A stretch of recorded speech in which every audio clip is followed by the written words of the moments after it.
Hello, Ken. How are you this fantastic afternoon? Becoming a trend, Dan, isn't it? Gosh, it's so I weird seeing you with light outside. I know. I'm loving the light. I am loving the light. I'm doing great, my friend. How are you?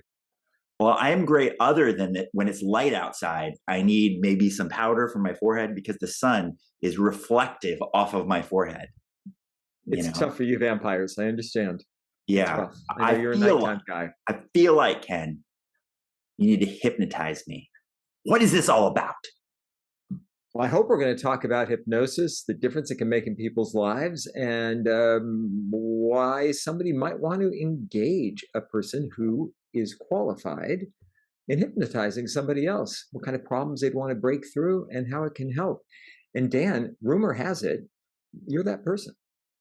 Well, rumor has it that you may have never been hypnotized. Is that correct? That is absolutely correct. Okay. Maybe you just don't know, but you have been hypnotized. You were just unaware of it. So Ah, that brings me to a story where I was hypnotized and was unaware. In fact, I was part of a mass hypnosis session. Do you want me to tell you about that? I would love to hear this. This is actually very cool. So, for those of you who are familiar, and if you're unfamiliar, look him up.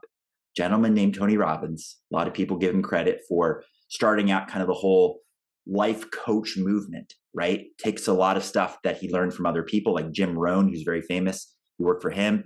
And then he took a lot of those principles and strategies, rebranded them, and then started this whole movement of like people, just like a team needs a coach to help guide them and lead them to be successful in playing their games or events, that humans should have life coaches, somebody who can guide them, lead them, hold them accountable, all that sort of thing. So I had the good privilege to work for him. And at his foundational event, it's called Unleash the Power Within. He has people do something that sounds very scary, and it's called a firewalk. And this firewalk is literally taking huge chopped up logs, and they create these massive. You can look this up online. I'm sure there's tons of videos. These massive burn. I don't know what you call them. Almost like a fire pit, but these massive, almost like teepees of logs that are burning, and they let them burn for hours and hours and hours. And by the time we're ready to do this firewalk, they burn down to what they call burning coals. They're like the red or orange fiery coals, and then they lay these out in, I'll say, about 10 feet length. And they're surrounded by sod. So like the grass strips, they put them down on the edges and at the start and at the end.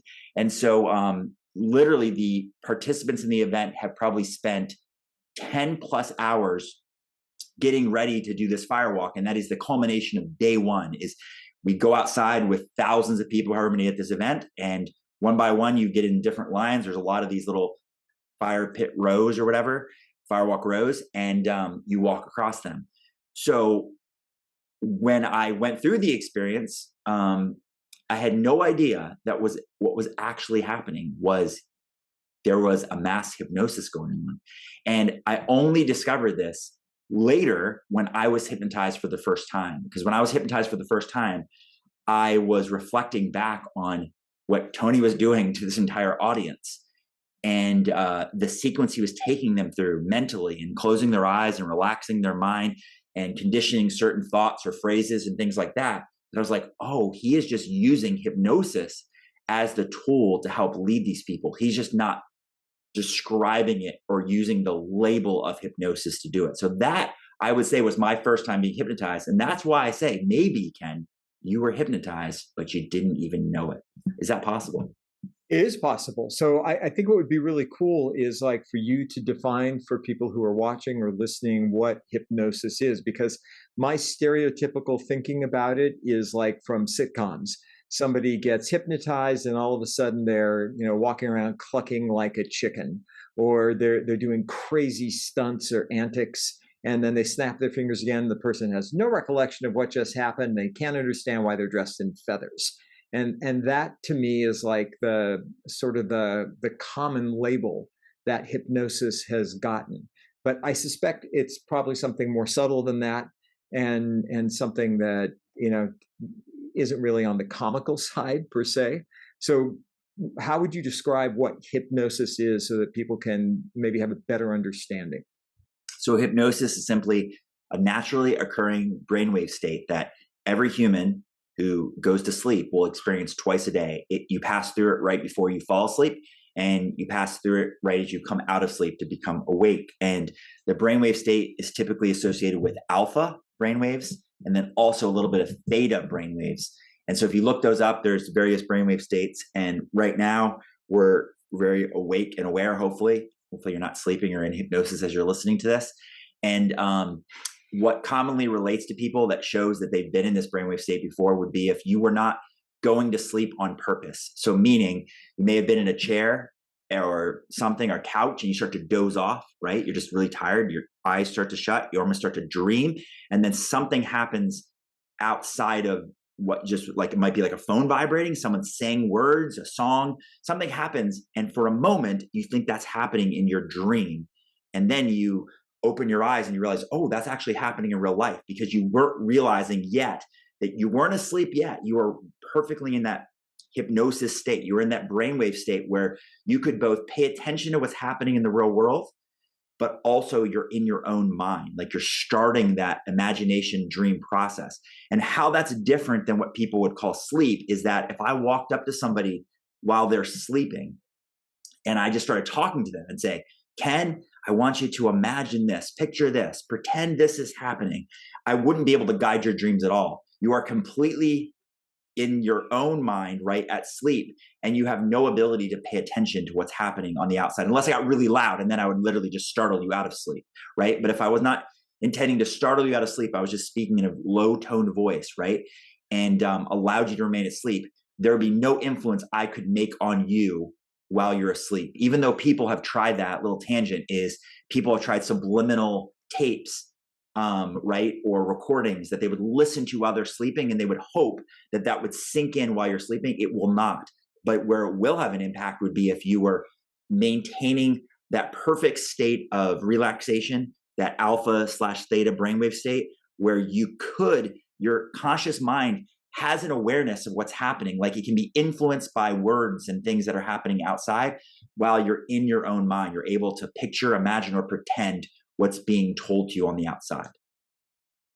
Does that make So sense? it's an interesting, yeah, that's a really interesting point, because I was going to ask you about the tapes before sleep, not while sleeping, but I've had several different friends who have talked to me about the fact that they have, um, you know, tapes that have like subliminal messages that lie underneath music that they play just as they lay down to go to sleep, and they don't last very long. They last maybe a half hour, enough to kind of get them into a sleep state. Others have things that are more overt, with like kind of a guided meditation, or guided words of positive thinking or affirmations, whatever those happen to be. And they're meant to be listened to, at least according to the people who make the tapes, as one is falling asleep. And I do recall several of them mentioning like theta waves as being important for being able to influence how your mind is working. And the notion is that you can actually take that stuff into your dream state, and that will stick better than if you're awake, because you don't have all the competing thoughts of the day going on. You're actually now in a more relaxed state, and you're able to receive those messages, and those messages will stay. So what's your take on that?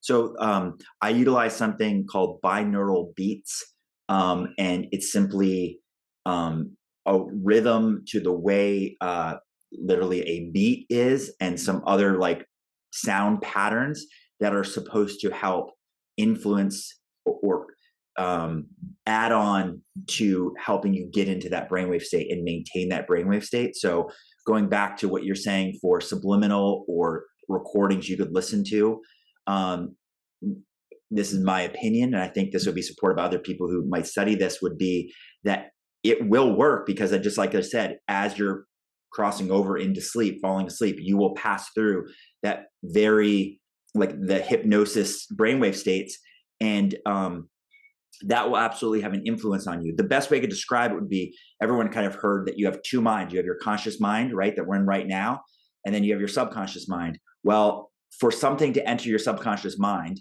on a regular day-to-day basis, it has to be like repeated, right? So you experience something over and over and over, it tends to start to quote sink in. It'll start to have establishment inside your subconscious mind. Another thing that can be established in your subconscious mind would be what I call a significant emotional event, something really big, right? It could be a trauma, or it could be like really exciting. That can have an impact and sink into your subconscious mind. But the other two ways that you can get stuff to have an impact or sink into your subconscious mind is either to be at a super heightened state.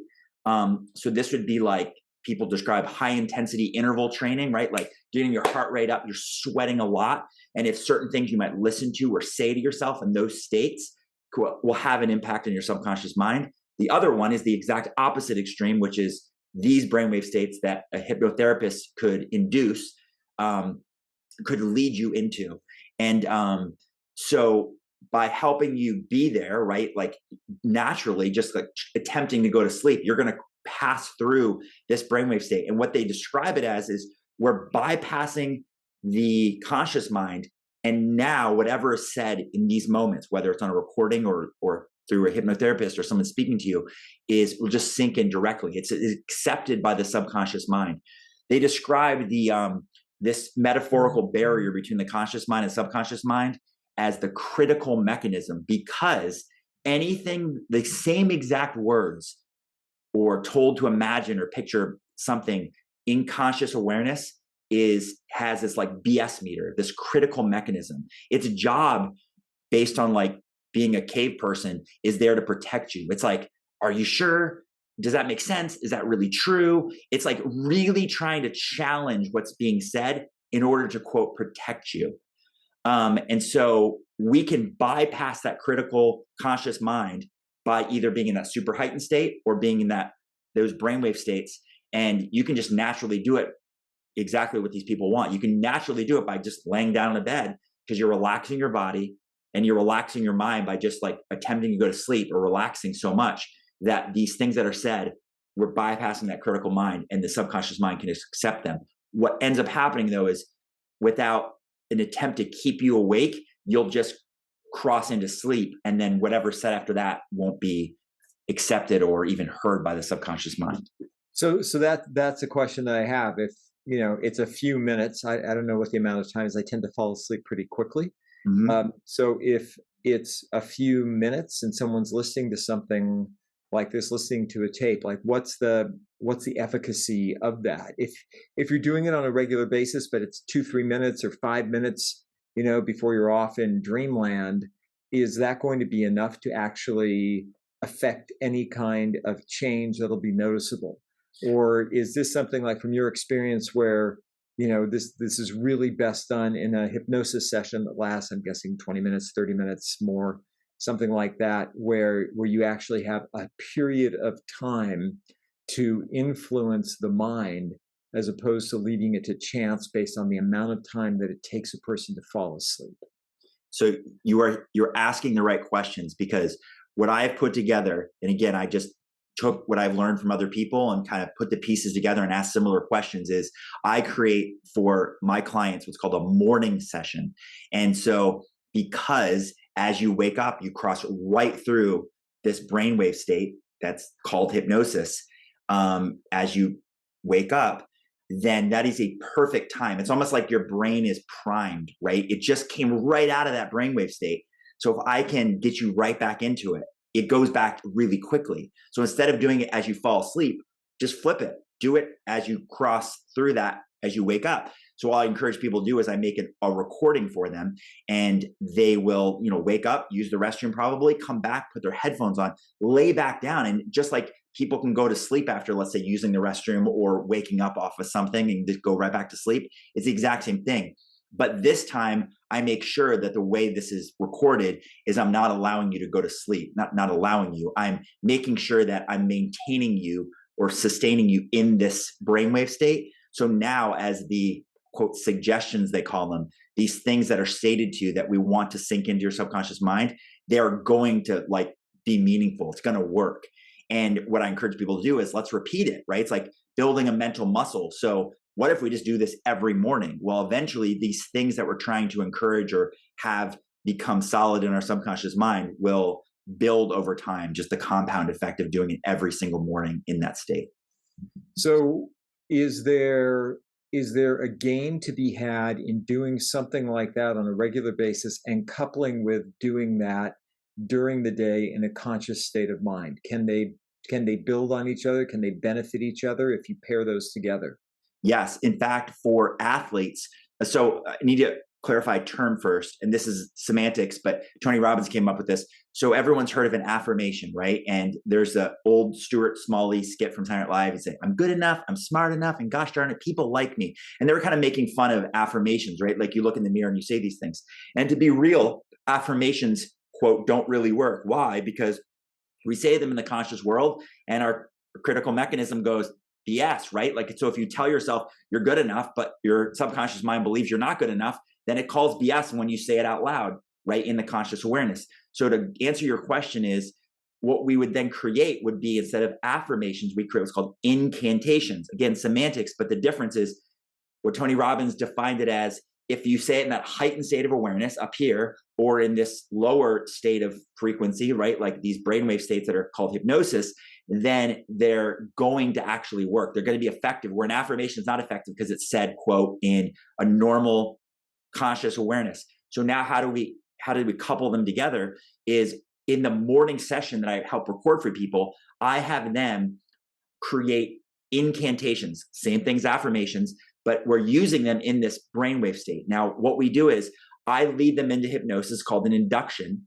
and they're used to my voice doing hypnosis with me. So their brain's really set up to get there quickly. So I, do an induction, lead them into hypnosis. And then we record their voice, because what the most powerful voice for you is your internal dialogue, right? Like what you say to yourself, how you answer questions, what you are like trying to figure out what to do. So now it's your voice saying your own incantations, is saying like, we'll use the same ones. I'm good enough. I'm smart enough. Gosh darn it, people like me, right? Whatever those things are, we record those in your voice saying to yourself. So now every morning you do that. And now, in addition to that, mostly with athletes, I do this, is those exact same incantations, because they've already recorded them, I create what's called an active session. So let's say like they're in the locker room, or let's say golf as an example, they might have headphones on, they're hitting balls on the driving range before they're going to play their match, or they will listen again to the exact same, their voice saying these encouraging incantations, affirmations. And to me, who knows, but I just have to believe that you've already started to condition it with this brainwave state in the morning. And now we're just reaffirming it. We're saying it again. We're reminding ourselves of these positive thoughts right before we're about to go perform in our thing. So it seems like the whole notion of a morning routine, which is one that resonates with me. I like to get up early, especially in summer in Phoenix. It's sort of a necessity. But I love that early morning time, just the dawn, daybreak period. My mind's still quiet. The phone's not ringing, emails not coming in. It's peaceful. I've found in my own experience that when I consistently say my affirmations, my incantations, to use that terminology, in those very early morning hours, like before I won't look at a device, I don't look at anything, I just say them then, I find that over a period of time when something critical or crucial happens, that my mind then goes to a more positive outcome, as opposed to like everything is falling apart. It's like, what can I learn from this? And I've noticed that when I drop out of doing that, we all go in cycles, then I tend to default towards the negative, towards things are wrong and bad. And so it's correlational, without a doubt. It's not causative data, but the correlation seems to be in accordance with what you're saying. In those early morning hours, in those times when that critical piece of your mind isn't activated, like later on in the day, there's an opportunity to actually influence and create some positive change. Would you agree with that? Absolutely. And a lot of people, if they're into, I'll call self-help, personal development, will do meditation. Meditation has a lot of similarities to what hypnosis is, with the different, call it genres or different methodologies supporting it. They, many will not have an intent behind it, right? So I think that that's the difference. It's like you're almost probably inducing a very similar brainwave state when you do meditation. You're calming the mind, right? You're probably bypassing that critical mechanism. But yet, if you don't have a hypnotherapist there or a pre-recorded message or somebody trying to lead your subconscious mind to something, um, my point is that there's similarities. They're probably like brother and sister of each other, but yet the difference is maybe there's no intent, maybe just calming the mind and getting in that brainwave state, where hypnosis has a clear intent. Like, we want to give suggestions, we want to give these incantations, we have some reasoning to utilize that brainwave state and then make some impact or change. So that's interesting that you talk about the intent. I use the Calm app, not an endorsement, but I use the Calm app, and there is a theme every day. And the person who guides the meditation takes about the first 2 minutes and just guides you in your breathing so you can get to that space of like a wakeful place, but like devoid of what's going on around you. I do it early in the morning as well. And then the last couple minutes of the meditation, she returns to whatever that theme is and just talks gently about the theme with a suggestion of what to do. So I think you're right. There does seem to be that that familial relationship between the two of them. So maybe I have been hypnotized just through doing the meditation and listening to a guide take me through that period of time. And not an endorsement for it, but there is there are things that call paraliminals, and I'll call them like hypnosis on steroids. And what they take everything to like the furthest level. So they're using binaural beats, and what they're doing is they recognize that the two hemispheres of your brain, one's emotional and one's logical, right? So as you listen, it's kind of funny because it's backwards. I think your right ear impacts your left brain and your left impacts your right brain. But with that said, simultaneously, they'll lead you, and they'll do an induction like hypnosis, very similar. So leading you into these brainwave states, making that even more impactful by doing these binaural beats in the background the whole time. And then they will simultaneously say two suggestions, one logical, one emotional, on a topic. And they have 30, maybe, or whatever number of topics, right? So one might be relaxation, one might be focus, whatever their topic is. You'll be hearing logical things in one ear and emotional things in the other ear. And you can't possibly, your brain cannot, your conscious mind cannot keep up. Like, it could switch, it could do like focus switching, but it cannot possibly listen to both at the same time. But they don't need you to, because as long as they've done their job properly with an induction, your subconscious mind does the work. And I'll mention this to explain why that's even the case. I always ask everybody who does hypnosis with me, I say, do you have Bluetooth in your car? And most people say yes, almost everybody. Just, have you ever had a phone conversation on Bluetooth as you're driving somewhere? They say, yes, I have. And I say, so have you ever driven somewhere you've driven before? So you don't need to like know the directions or where to go. You just follow that route, but you're in a conversation. I mean, you're in it. Like, you're either telling a story and you're like picturing that story you're telling, or someone else is like talking to you and you're picturing what they're telling you. Yes, I've done that. And have you ever thought back and think, I don't even remember driving to the place I drove? And they're like, yes.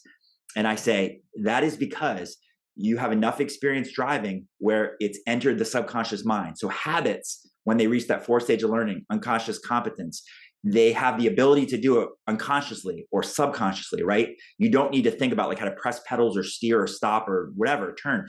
It just does it. Subconscious mind does it. Your conscious mind can therefore be imagining and talking and being in a completely different world, while your subconscious mind can do the driving for you. It works the same way here. Somebody goes, oh, my mind was wandering. I stopped listening to you during hypnosis. And I tell them this ahead of time so they're prepared. That's totally okay. Because I'm not talking to your conscious mind. I'm talking to your subconscious mind. So that way, in these paraliminals, you could have two voices speaking simultaneously, and you think, your conscious mind can't keep up. It doesn't need to. The conscious mind is out of the way. So subconscious mind can listen and retain and hopefully have an impact. That's great stuff.